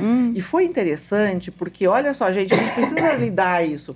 Porque esses gerentes, mas um deles especificamente, primeiro a gente mostrou o questionário que a gente ia aplicar, tem toda uma, né, autorização do trabalhador, autorização dele enquanto gerente responsável, toda a questão ética. Lógico. Mas ele falou assim, você podia incluir uma pergunta nesse questionário? Olha só. Questionário como se tivesse sido elaborado no papel da padaria, né? Não, mas ele poderia, a gente podia fazer ajuste. Um ajuste, um tailor-made. Um ajuste. Porque ele queria saber a opinião dele. Porque ele viu, ele caiu a ficha dele, óbvio, né? Que ele sabia que ele tinha recebido aquela proposta da ergonomia e a gente não convencia, a gente já tinha conversado, só que a gente não expôs ele. Porque daí você não consegue mais nada, né? A pessoa cega quando ela é ofendida publicamente, né? É uma exposição pública. Lógico. Então a gente deixou. E ele, claro, né? Sou eu o problema. Ele percebeu, porque todos os 5 estavam, né, com várias coisas boas. E ele falou, você podia incluir? Eu falei, não, a gente faz o ajuste dessa questão e tal. Fizemos o ajuste da forma que ele queria ouvir aquela resposta. Uma pergunta. E foi aquela que foi crítica. Né? E não é nominativo, né? X de trabalhadores. Quando veio a resposta, estava ali, né? Ele falou, quer dizer que o problema sou eu. Eu falei, não, o problema não é o senhor. O problema é que a sua visão de gerente está numa forma que o senhor acha que os seus operadores... compreende o que o senhor pensa. Então, o senhor faz uma ação, manda fazer, mas não explica por quê. Então, o nível de compreensão precisa ser mais detalhada. Aí, o que ele fez? Me chamou para uma devolutiva com a equipe, lá no setor dele, e falou, gente, eu queria pedir desculpas para você. Então, ele se declarou para os trabalhadores. Porque eu não fazia ideia que eu tinha que detalhar mais, porque eu achava que vocês tinham que pensar como eu. Ponto, né? E, na verdade, se eu sou gerente, eu tenho uma série de compromissos que nem passei para vocês compreenderem. Então, eu prometo para vocês que na hora que eu for passar as demandas de ações, quando muda os processos, que eu vou detalhar mais, eu vou pedir para o supervisor dizer se está bem claro, e para vocês digam para o supervisor, porque daí você vai fazendo um efeito de cascata. Gente, que coisa boa! Olha que legal. Aí você reaplica o ProArt. Pumba, cresce. Os resultados, né? Então, eu acho assim, o ProArt ele foi um método que foi aplicado para a área de órgãos públicos, né? Para a área de polícia, depois ele foi revisado várias vezes e tal. Então, eu gosto muito, mesmo para empresas públicas, mas ele foi adaptado para empresas privadas também, né? Que daí tem outra política, né? De estabilidade, aquela coisa nada toda muda. É muito bacana. Então, eu acho assim que existe muitos gerentes e cúpula que... não é que são mal intencionados, não querem saber, eu preciso saber de produtividade, mas existem muitos que precisam esclarecer. Exato. Falta você dizer que ele é um trabalhador, que ele precisa cuidar da sua saúde, que ele precisa reduzir os seus riscos. Aí ele sabe que isso se estende, né? Então, eu acho que essa questão, por isso que eu falo do psicossocial, sabe? Essa medo dele perder também o emprego dele, a estação dele. Exatamente, não atingir as metas. A gente vê muito isso em policial. Pressão. Pessoal, o bate-papo tá ótimo. A gente teve algumas perguntas, que eu vou fazer algumas aqui, pra gente já aproveita e esclarece, né? E todas, obviamente, relacionadas à ergonomia. E tem uma aqui que eu achei bem interessante. Acho que tem algumas aí que também é pro médico do trabalho. Tem. E tem uma aqui que eu queria muito que o Marcato respondesse. É fácil? Olha, para mim nada é fácil. Para você eu tenho certeza que vai ser. Olha, Gente, só eu não tô pergunta achando. fácil. Peraí. Uma pergunta recorrente enquanto você procura é aquilo que a Lucimara explicou sobre as pausas, né? Todo mundo tem uma aqui. tem uma ansiedade de saber como é que se estabelece, como é que se estabelece. E ainda a gente precisa passar pela discussão de que o trabalhador precisa de banheiro, água e né, disponibilidade para as suas necessidades. Então, A fisiologia ainda não é respeitada. então, Essa pergunta até fala assim: você pode citar formas e ou maneiras de formalizar essas pausas e garantir o respaldo legal para a empresa? esse é um grande desafio. As empresas têm procurado, né, especialmente provocadas pelo jurídico, né, porque frequentemente os embates vão para a esfera trabalhista e nessa busca por documentação, que também é tradicional na nossa área, né, Sim. precisa de comprovante de entrega de EPI, Lógico. precisa do comprovante do ASO. Então, frequentemente o profissional de saúde e segurança busca a comprovação da pausa. Sim. Há várias formas. Por exemplo, eu conheço um frigorífico e no frigorífico de bovino é comum capacete. Então, eles colocaram um chip no capacete de cada trabalhador e um portal como se fosse sem parar. Então, o trabalhador entra para trabalhar, passa no portal, registra que ele entrou. Aí, no frigorífico, é obrigatório pausas de 20 minutos a cada hora e 40. Então, deu o sinal, o trabalhador sai do setor, tem que sair, o chip registra que ele saiu do setor e que ele voltou 20 minutos depois. Entendi. Então, quais são as complicações? Às vezes o trabalhador fica mais um pouquinho para afiar a faca, então em vez de ele realizar os 20 minutos estabelecidos pela norma, ele realiza 17. Entendi. Então esse registro é muito produtivo, muito fácil de fazer com o sistema eletrônico, mas ao mesmo tempo registra efetivamente que o trabalhador não estava aos 20 minutos em pausa. Sim. Então, todo o processo de registro tem as suas vantagens e desvantagens. Tem gente que botou catraca digital na porta. Tags no punho para poder ver, muda Então, a cor. Se ele há não muitas, fez a pausa. tecnologia, como a inteligência artificial mostrou hoje, É. né, o Dr. Turenko foi fantástico com exemplos de implantação de software De rodízio. em câmera É. que não precisava mais nenhum investimento para fazer determinada coisa. Só o software, só instalar o software. Então você tem câmera, você bota o software, o software registra, o trabalhador saiu, o trabalhador voltou. Sim. Então, a fase de registrar em papel precisa ser ultrapassada, Precisa ser superada. Senão você cria milhões e milhões de blocos de assinatura e aí acontece o que aconteceu comigo lá em Manaus. Não vou falar o nome da empresa para não ficar desagradável, né? A empresa decidiu fazer registro de papel. Então botou os horários de pausa e o trabalhador no horário assinava. Aí eu pedi a ficha. Queria dar uma olhadinha na ficha de registro de pausa. Eu olhei a ficha, olhei no relógio, 11 horas da manhã. A pausa das 14 horas já estava assinada. É que ele é um trabalhador à frente do seu tempo, entendeu? Esse é pensar muito Não é? à frente. Aí eu perguntei, Tá na vanguarda. Testaram o muito que Tá na aconteceu aqui? vanguarda. Avançamos, tem uma máquina do tempo que o trabalhador avançou às 14 horas, assinou e voltou. Ah, não, é que ele já assinou das 10 da manhã, ele aproveitou e assinou das 14. Puxa vida, que proativo, não? Agora, se é o Eduardo Marcato que olha a prancheta e vê, ele orienta, olha, você está registrando a pausa de uma forma que você está se Que comprometendo. você não fez. Agora, se é a doutora Sirlene que pede a prancheta, Fecha.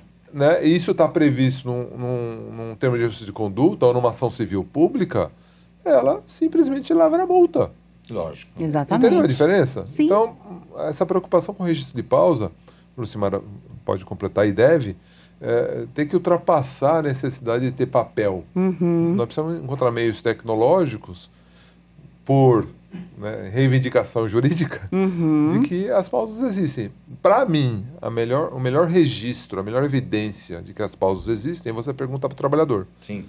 Que hora que você faz a pausa? Não, eu faço a pausa às 10 horas. Quanto dura? Dura até às 10h10. Você faz todo dia? Todo dia. Eu preciso de papel para isso? Não.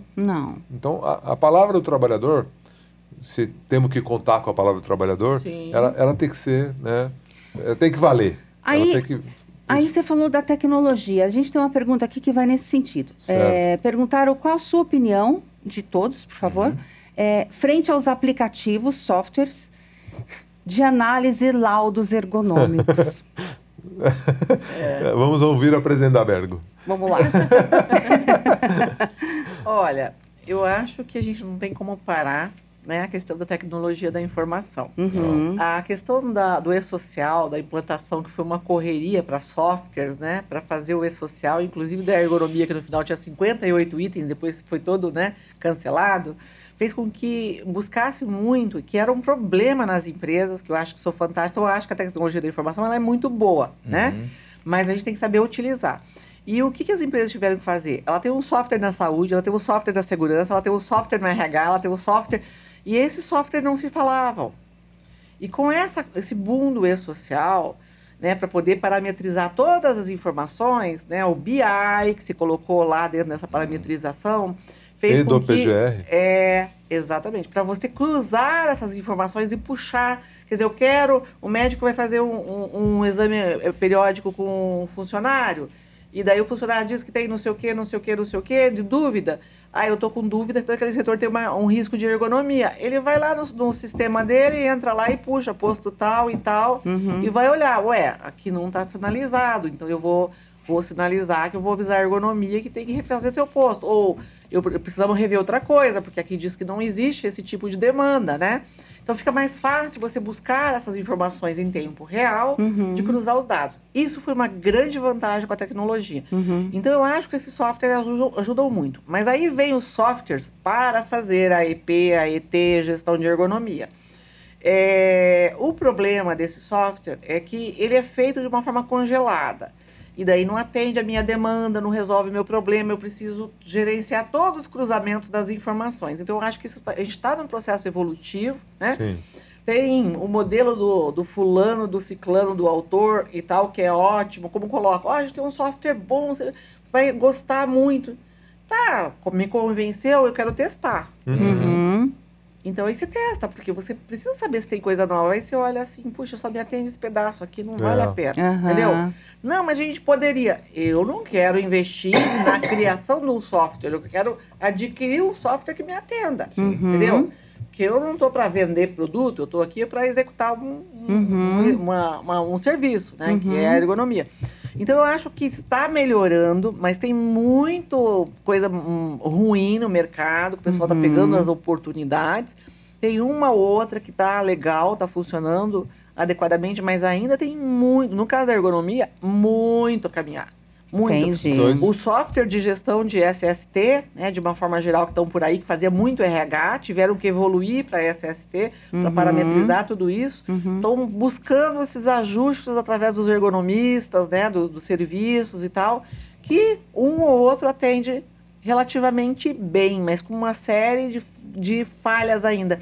Então, não dá para você pegar um software, preencher, imprimir o relatório. Entendi. Eles vendem muito isso. Daí você imprime e está pronto. Tá, mas isso, eu incorporei. Porque você vai incorporar, numa demanda você pode usar um questionário X. Na outra você vai usar a ferramenta Y. E daí você vai lá no software, não tem aquela ferramenta, ou não tem aquele questionário. Não te dá essa possibilidade, porque ele é novo. né?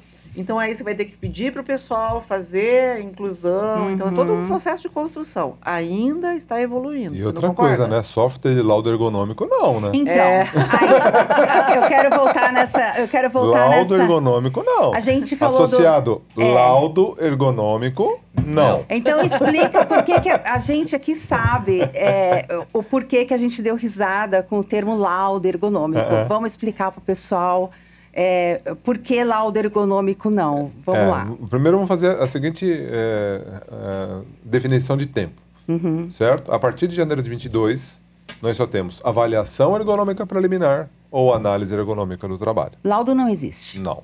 Então, nem vou discutir dezembro de 2019 para trás. 2021 para trás. Vamos discutir janeiro de 22. Então, o que a NR17 apresenta como instrumento de melhoria das condições de trabalho? Avaliação ergonômica preliminar, análise ergonômica do trabalho. Não me venha com churumelas.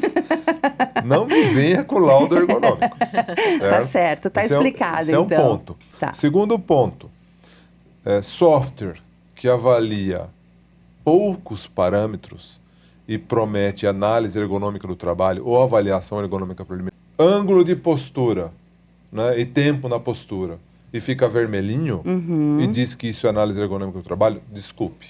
Não é esse o conceito que eu entendo de análise ergonômica do trabalho e menos ainda de avaliação ergonômica preliminar. Então, se o software promete que, ao filmar o trabalhador e medir a angulação do ombro e o tempo que o ombro fica naquela angulação e o ombro fica vermelhinho, isso é análise ergonômica do trabalho ou avaliação ergonômica preliminar, para mim eles têm completo.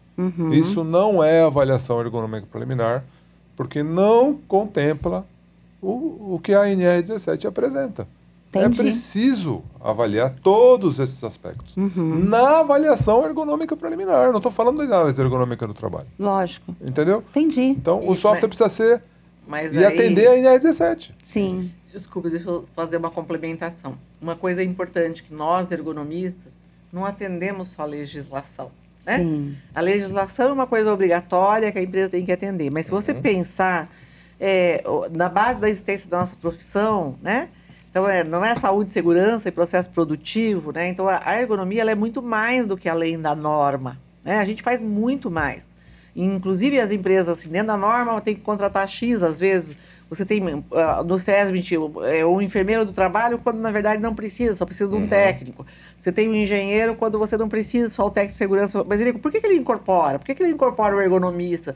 O fonoaudiólogo, né, dessa parte ocupacional, não é só para fazer audiometria, é para fazer comunicação com rádio, para ver expressão de face em lugares ruidosos, né? De treinar a articulação labial, para você preservar a tua voz, né? Para você não ter que ficar gritando nesses momentos que você fazer comunicação. A ergonomia está olhando esse aspecto também de comunicacional, que a gente chama, né? Em ambientes que são insalubres, né? Ergooftalmia. Sim, a ergooftalmologia, né? Que a gente chama aí essa parte de importantíssima. Nós temos aí a ergooftalmologia, a oftalmologia ocupacional, Oftalmologia ocupacional. de Portugal, tem um trabalho muito lindo, e também a japonesa, no Japão também tem um trabalho grande, e mostra que as exigências oculares, né, prejudicam sobrecarga mental, atenção, concentração, Sim. cansaço, produtividade, tudo isso não são feitas adequadamente nos tempos que você fica num painel, numa tela, num... Gostei da dica dos 10 minutos para pôr a visão. Cada 20 minutos. 20 minutos, 10 metros. Acima de 10 metros, para você fazer Tá vendo como eu estava a atenta? contração da visão e fazer a higiene ocular, para diminuir o cansaço, a irritação, a ardência no final do dia, né? Isso ajuda bastante. E acho que, para mim, um bom software é aquele que no processo de investigação reforça a necessidade da melhoria. Né? Demonstra Ele que exterioriza. Você sabe que eu passei por duas experiências em empresas que eu trabalho, da construção do próprio software de gestão de ergonomia. Então, todo o coletivo, toda a equipe de saúde e segurança, trazendo compras, trazendo toda a atuação, mas com o olhar do RH, para eles verem como é que a gente enxergava, mas focalizado em SST, a gente desenvolveu. Então, qual é a minha realidade? Qual é a minha demanda? O que eu tenho que colocar? Quais são os recursos que eu utilizo, né? Os mecanismos que eu utilizo? Porque daí é a realidade da minha empresa, né? O que ela precisa.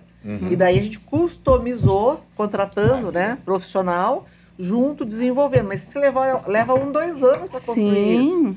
É um processo demorado, que você vai ter que fazer aplicação, validação dessa prática, até o momento que a gente começa a puxa e traz o relatório impresso. Quando você finalizou a demanda, encerra, ninguém mais tem acesso àquela questão, vai só para a implementação. Entendi. Terminou a implementação, encerra, só está pronto para impressões. Então, fica tudo arquivado eletronicamente, mas ninguém pode mexer mais e tem todas as chaves de matrícula, né, da pessoa, quem é que fecha o relatório, quem é que assina, tudo. Então, a gente pode construir isso contratando os profissionais da TI para fazer isso para a gente, né? Entendi. Então, aí seria o software perfeito, né? Porque é o software para minha demanda, para minha necessidade. Quando houver mudança, contrata ou traz o profissional para fazer os ajustes, porque houveram mudanças. Para né? fazer essa Que, implementação, aliás, né? é muito dinâmica, as mudanças na nossa área, né? Então, Pessoal. software que resolve é software que ressalta a melhoria, implanta a melhoria e o trabalhador fica satisfeito. Entendi, Com certeza. entendi. Esse é o software que faz diferença, para mim, a minha humilde opinião. Senão o PDCA não gira, Não gira. as condições Você de não tem a trabalho não melhora melhoram, o contínua. trabalhador não fica satisfeito. Né? Pessoal, o assunto tá ótimo. Vou falar que daria pra gente fazer umas 4 edições desse Eu videocast. teria umas 7, 8 perguntas agora. Nossa, eu teria um monte também, mas a gente não tem tempo. Então, eu gostaria muito de agradecer vocês. Fantástico. Doutora Lucimara, foi um prazer Obrigada, inenarrável. prazer. Que delícia ouvi-la. Doutor Ricardo, como sempre, perspicaz. Você, mágica. Marcato, maravilhoso. Puxa Obrigada. vida, nunca mais laudo ergonômico. Não. Então, por hoje, finalizamos, pessoal. Muito obrigada. E a gente se encontra no terceiro episódio do videocast da Brest. Até a Muito próxima. obrigada. Obrigado. Até a Até próxima. lá. Tchau, tchau.